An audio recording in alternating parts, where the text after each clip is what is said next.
Olá, seja bem-vindo ao Vamos Falar de. O assunto do programa de hoje é o coração, as doenças cardíacas, os transplantes, formas de prevenção. Vamos saber como estão os transplantes aqui no estado do Paraná. Nós convidamos aqui 4 profissionais que podem trazer importantes informações. Começamos aqui com o Dr. João Vítula, que é médico cardiologista, pertence evidentemente à Sociedade Paranaense de Cardiologia e é diretor da Quanta Diagnóstico e Terapia. Obrigado pela sua presença, Dr. João Vítula. Débora Mocelin, nutricionista, trabalha com esportistas aí de alto rendimento. Também com certeza terá boas informações para passar aqui para a gente sobre como fazer uma nutrição adequada para não ter problemas cardíacos, não é verdade? Daqui a pouco conversamos mais. Edgláucia Repula, assistente social da Central Estadual de Transplantes, está aqui com a gente. Tem números importantes aqui também para falar aqui sobre os transplantes aqui no estado. E Antoninho Pereira, que é coordenador de transplantes da Santa Casa de Misericórdia, que completa agora, o Antoninho me falava agora há pouco, completa 20 anos do primeiro transplante ali na Santa Casa. E a equipe é a mesma ainda. Antoninho, nós já conversamos. E a gente a gente vai buscar material sobre doenças cardíacas e sobre coração, essa coisa toda. A gente vê notícias como essa. Índice de doenças do coração continua a subir no Brasil. Previsão é que até 2030 as mortes cheguem a 23 milhões. Aí, doenças cardiovasculares causam quase 30% das mortes no país. No Brasil, homens são os mais afetados pelas doenças cardiovasculares, como o infarto e os AVCs. O número de transplantes de órgãos no país cresceu 18% nos últimos 3 anos. É notícia boa. Transplantes aumentam no Brasil, também é notícia boa. Atividade física, ainda que tardia, ajuda a proteger o coração. São algumas informações que você vai buscar na internet, está lá. É um universo de informações a respeito do coração e dos problemas das doenças cardíacas. Antes de conversar com os nossos entrevistados, nós fomos às ruas ouvir as pessoas. Se elas vão ao médico com frequência, você tem o hábito de procurar um médico para saber como está a saúde. Vamos ouvir o que elas falaram. Vou cada 4 meses aí. Em torno de 6 em 6 meses. 9 meses. Eu vou cada 3 meses. Cada 6 meses. De cada 2 a 3 meses. Pelo menos 3 vezes ao ano. Conforme o médico, porque eu tenho 10 médicos para ir, compreende? Coração, outro. Ih, raro. Menos de uma vez por ano. Só quando tô doente mesmo. Só quando aparece um probleminha, assim, uma dor aqui, uma dor ali, a gente procura, né? Mas para fazer uma prevenção, quase nunca. Pois é, quase nunca. Essa senhora que falou por último ali. Doutor João Vítula, é preciso procurar um médico. De vez em quando, quase nunca, como disse a senhora, de quanto em quanto tempo. Não necessariamente o cardiologista, mas procurar um médico para fazer um check-up. Qual é o ideal? O ideal vai depender de cada situação. A prevenção ela deve se iniciar na infância. Você sabe que o problema cardiovascular é o que mais mata no nosso país. Na média mundial, 30% das pessoas morrem por algum problema relacionado ao aparelho cardiovascular. No Brasil é 31%, por dados do DataSUS. E o processo que leva aquilo que é mais frequente, que são os infartos, os AVCs, né, os chamados derrames, é um processo ao longo da vida que inicia na infância. Então, quanto antes as pessoas tomarem consciência do que nós chamamos fatores de risco, que aumentam a chance da pessoa ter ou precocemente na vida, ou mais tardiamente, mas ter uma mortalidade por problema cardiovascular, quanto mais precoce iniciar, melhor. Mas na infância, o pai ou a mãe devem procurar especificamente, olha, eu quero fazer a prevenção de doenças cardíacas para o meu filho? Vou citar um exemplo para você. Nós consideramos alguém tem uma história familiar positiva, geneticamente ele tem uma propensão maior, quando os homens da família, o pai, o irmão, com idade inferior a 55 anos, tiveram um problema cardíaco, um infarto, ou precisaram operar o coração, colocar uma safena, ou as mulheres da família com 65 anos ou menos. Existem alguns problemas que iniciam, por exemplo, as dislipidemias, que a pessoa nasce com uma tendência a ter colesterol elevado, e isso tende a ocorrer naquela família por alterações genéticas. Então, se existir um problema familiar, precocemente. Quando a gente olha estatísticas, quando começa a aumentar a estatística do primeiro infarto? A partir dos 40 anos. Então aí, é claro, as pessoas vão ter muito mais atenção, porque aí começa realmente as repercussões de décadas de vida desregrada, quando é o caso, né? Quando existem esses fatores de risco modificáveis que infelizmente não foram bem tratados no passado. Porque pode ser genético. Aí, sem dúvida. Quer dizer, é preciso começar cedo, então. Começar cedo. É de criança. E a partir dos 40 anos, anualmente, pelo menos, ter um check-up para saber como é que está a pressão arterial. Se aumentar a pressão, a incidência da hipertensão vai aumentando também com o passar do tempo, com a idade. Se não está se tornando diabético, e a diabetes é uma doença silenciosa, então se precisa fazer o exame de sangue para saber. Se não está tendo uma dislipidemia, que é o aumento do colesterol, silencioso também, você precisa dosar no sangue para saber se está tendo esse problema. E só o exame médico, não tem jeito, tem que não fazer tem outra o forma. check-up e tem que fazer o exame. Bacana. Débora Mussolini, nutricionista, você concorda com o médico, com o Dr. João Vitor? É preciso começar muito cedo mesmo e evitar o salgadinho, aquela alimentação errada que as crianças tanto gostam? Como o doutor comentou, os cuidados devem começar o quanto antes, né? E deve ser desde a infância. O que acontece hoje em dia é um aumento de crianças com hipercolesterolemia, triglicerídeos, hipertensas, né? Por conta dessa alimentação que é praticamente industrializada. E esses alimentos industrializados, eles contêm muita gordura hidrogenada. A gordura hidrogenada, por mais que seja de origem vegetal, ela pode aumentar o colesterol e diminuir o colesterol bom, que é o HDL. Então, ela é uma gordura bem ruim para a saúde de todo mundo, né, da população de modo geral. E é altamente consumida. E é altamente consumida, porque os biscoitos recheados têm muita gordura hidrogenada, os sorvetes têm muita gordura hidrogenada, os salgados, até os falsos assados, como folhados, eles têm muita gordura hidrogenada, que é a mesma coisa que margarina, né? E a indústria utiliza muito porque melhora a palatabilidade, ele deixa o alimento, né, não escorre do alimento, pois é uma gordura mais rígida à temperatura ambiente. Então, as pessoas que querem reduzir o colesterol, muitas vezes acho que só está vinculado com a gordura animal. Realmente, tem que cuidar. Mas assim, existe uma parcela da população que mesmo fazendo dieta tem um colesterol que é hereditário. Então assim, você tem que ter um cuidado, né, um manejo nutricional, mas é importante ter um acompanhamento também com o médico para fazer novos exames, para avaliar se realmente esse colesterol está reduzindo com a alimentação. Mas a criança, assim, ela não pode consumir, digamos, uma certa quantia, ou o jovem pensando que ele vai eliminar com a prática de exercícios ou pela força da juventude mesmo, não vai eliminar isso? Vai ficar um resto? Como é? O ideal é adaptar o paladar para não consumir esse tipo de alimento. Porque assim, é o que a gente recomenda, quanto menos doce é o paladar, melhor.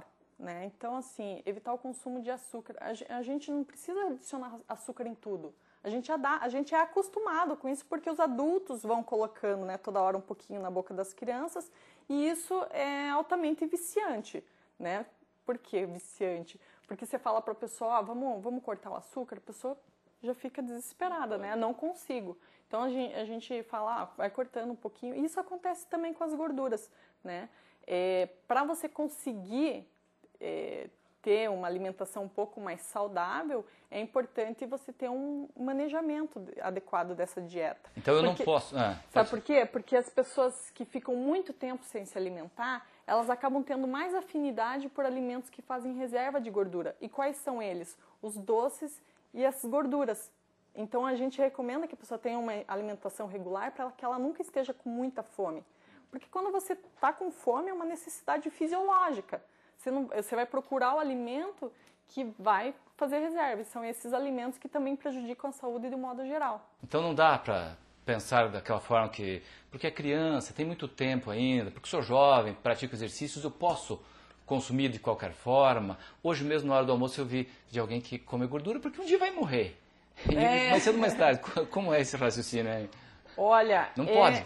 Na verdade, eu até atendo alguns pais, né, que são pais, enfim, e a gente analisa muito o recordatório alimentar da pessoa, como que é a rotina dessa pessoa, e às vezes um adulto fala bem assim, eu comi um doce e tal, porque eu tenho criança em casa.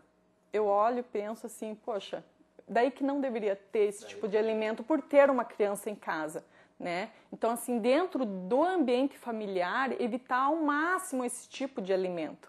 Óbvio que todo mundo tem vida social, né? De repente vai numa festinha de criança, você não vai poder proibir seu filho de consumir determinados alimentos, mas no ambiente familiar, ter doces, ter esse tipo de alimentos que trazem problemas, né, no futuro, doenças crônicas, como diabetes, hipertensão e doenças cardiovasculares. Então é bem importante que se tome esse cuidado quanto antes. Bom, e se não tomar esses cuidados, fatalmente vai chegar a ter problemas diversos, diabetes, como o Dr. João Vitor já falou, e aí problemas de coração também, que pode chegar até a precisar de um transplante, não é isso, Edglauce? Como é que está a Central de Transplantes do Paraná? Fala um pouquinho sobre o trabalho de vocês. Então, o Paraná, existe uma lista de pacientes aguardando por transplantes, Fila Única do Paraná. É grande a lista? Existe hoje, né, atualizado do mês de julho, com mais de 2.000 pessoas aguardando por transplante de órgãos. Vários. Isso estaria coração, fígado, rins e córneas e pâncreas também, incluindo isso. Qual é a maior demanda? A maior demanda, se você ver pela lista, é rins, com mais de 1.000 pacientes aguardando por transplantes, em torno de 1.600 pacientes no Paraná aguardando por transplante de rim. Porque tem a questão da diálise, que mantém o paciente mais tempo da sobrevida e mantém mais tempo em lista, aguardando pelo órgão. O coração, parece poucos, 50 pacientes no Paraná aguardando por transplante, mas fígado também tem em torno de 88 pacientes aguardando por transplante. É que esses pacientes, ou eles transplantam logo, principalmente o coração, ou, infelizmente, ele não sobrevive muito tempo, né? E contar com uma doação, um transplante de coração, a gente diz, é uma loteria, né? Porque é difícil achar o doador compatível, além da compatibilidade sanguínea, de acordo com o tamanho do doador, peso e altura de doador para receptor. E as condições dos pacientes em morte encefálica também, às vezes dificulta um coração para o transplante, porque o paciente começa a desestabilizar, né? Começa a alterar o quadro clínico dele e ele acaba tendo que colocar muitas drogas vasoativas para manter os batimentos cardíacos, para manter a hemodinâmica desse paciente, e acaba que o coração daí não serve para transplante muitas vezes. Esse é um trabalho muito grande, porque tem todo aquele contato com as famílias para captar esse órgão, aí tem todos esses tempo, critérios que você falou, né? Para saber se dá certo ou não, Exato. se é compatível ou não. Aí o tempo 4 horas entre a retirada e o transplante, né? É tudo muito então, rápido. quando tem um paciente em morte encefálica, o hospital notifica para a central tem um plantão que funciona 24 horas, e aí eles vão rodar o ranking, que é a lista de espera dos prováveis receptores, de acordo com o que é alimentado no sistema, das condições daquele doador. Quando sai um receptor do coração, o primeiro da lista, o plantão liga para o médico transplantador. E aí o médico transplantador ele vai dizer se ele aceita aquele órgão para o paciente dele ou não, se tem condições ou não de transplantar. Senão ela vai para o próximo da lista, ela pede para ele mandar por escrito e ela vai para o próximo da lista. Existe o critério da gravidade do problema do receptor, se é muito grave ou não? Essa fila pode ser furada, digamos, nesse aspecto? Não é questão de furada, aí é a questão de urgências. Urgência, isso. Então, a priorização. Quando tem um paciente, por exemplo, o coração, o paciente tem que estar na UTI. Então, o médico pede, ele faz o documento detalhando as condições clínicas desse receptor, e manda para a central, e a central passa pelos médicos, a equipe médica de lá, eles autorizam colocar no sistema, audito para colocar no sistema para priorizar. Quando prioriza, ele não fica só a nível do Paraná buscando esse órgão. A central estadual busca dentro do seu estado, um órgão compatível que tenha, mas a Central Nacional também, quando tem um possível doador em um outro estado, que é possível o tempo de transporte logístico para o transplante. Como eu falei, o coração é 4 horas, então, dependendo onde esteja um doador, às vezes não é possível esse transporte. O clima também. Sim. Por exemplo, se é um doador, mesmo que seja compatível lá em Pato Branco, mas se o clima está muito ruim, não tem uma logística de condições de aeronave para fazer via terrestre, não tem condições, né? E as centrais estaduais, elas têm elas cruzam os dados com as demais centrais? Existe uma central não é nacional? Centrais, é com a Central Nacional daí. Ah, sim. A Central Nacional faz a busca e ela tenta colocar esse órgão para salvar vidas. Porque hoje, assim, se nós temos um doador aqui, né, isso acontece com todos os outros estados, e não tem nenhum paciente priorizado, mas tem um paciente, o receptor de fígado com urgência priorizado em Santa Catarina, é lógico que esse órgão vai atender aquela, se o médico aceitar, vai atender aquela urgência. Muito bacana. Tentar salvar essa vida. É verdade. Nós já vamos conversar mais sobre transplantes, sobre o trabalho de vocês ali na Central de Transplantes. O Antônio Pereira está aqui, é enfermeiro e coordenador de transplantes da Santa Casa de Misericórdia de Curitiba, que completa 20 anos, como já falamos aqui, fazendo transplantes. E você está lá esse tempo todo, é? Não. Mas na verdade, assim, eu trabalho na área de transplantes há 14 anos. 14 anos. Né? E desde busca ativa, que já conhecemos já com a Edi Glaucia já há uns quase 20 anos, né? Que eu trabalho com busca ativa também de órgãos, né? O que é a busca ativa? Busca ativa é exatamente buscar esse possível doador, esse potencial doador, que é fazer esses diagnósticos de morte encefálica, acompanhar as equipes, né? Então, você está fazendo essa avaliação. Então, se chama-se busca ativa de um potencial doador. Né? Sim, é o contato direto ali. É direto com esse paciente, que ele está em morte encefálica, ou você está acompanhando se ele está evoluindo para essa morte encefálica. Então, você começa todo dia a avaliar o Glasgow desse paciente, né? Se ele chegar num Glasgow 3, por exemplo, é um paciente que, teoricamente, está em morte cefálica. Aí você inicia os exames para realmente confirmar. Você faz os primeiros testes clínicos, depois faz os exames confirmatórios, para realmente ver se esse paciente ele é realmente morte cefálica e se tornar um doador de órgãos. E aí né? A sequência é o contato com a família. É o contato, primeiro, com a central, que a central também ela tem que estar acompanhando esse processo, né? Para depois, a hora que você fecha todo o protocolo, que é um protocolo que ele dura de 12 a 24 horas às vezes, não é assim de uma hora para outra, para você fechar esse protocolo, que a família dá um ok, que daí vai se iniciar esse busca no ranking, como a Edgalça falou, para ver quem são esses receptores. Aí que hoje entra o nosso trabalho, né, como eu trabalho diretamente com o transplante, que vem a oferta. E, aliás, a Santa Casa ali, que é a referência no transplante cardíaco. Né? No transplante cardíaco, por quê? A Santa Casa, há 20 anos, ela não deixou a descontinuação de fazer o transplante. Embora que teve certas épocas que teve umas certas dificuldades nas próprias doações dentro do Estado, né?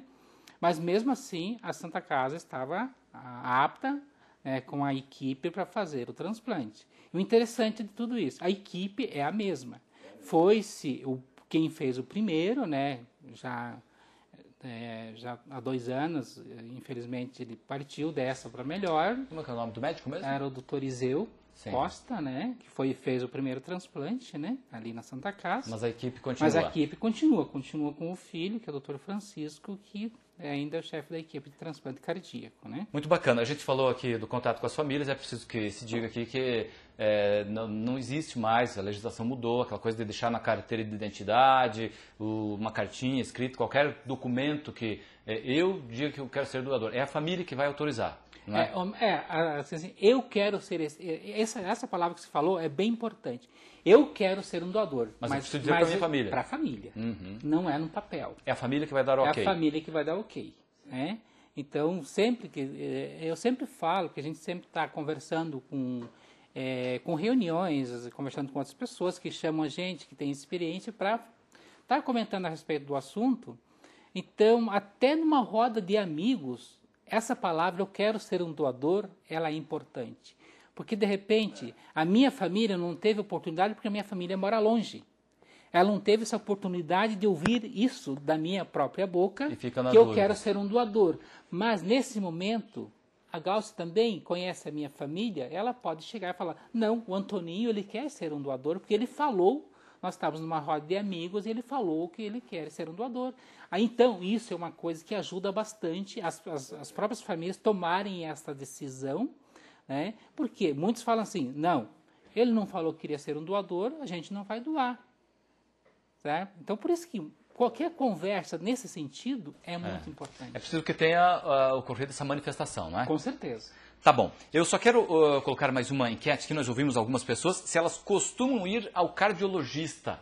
Vamos ouvir o que as pessoas falaram nas ruas. Faz 2 semanas que eu passei por um cardiologista. Nunca fui a cardiologista. Não, ainda não.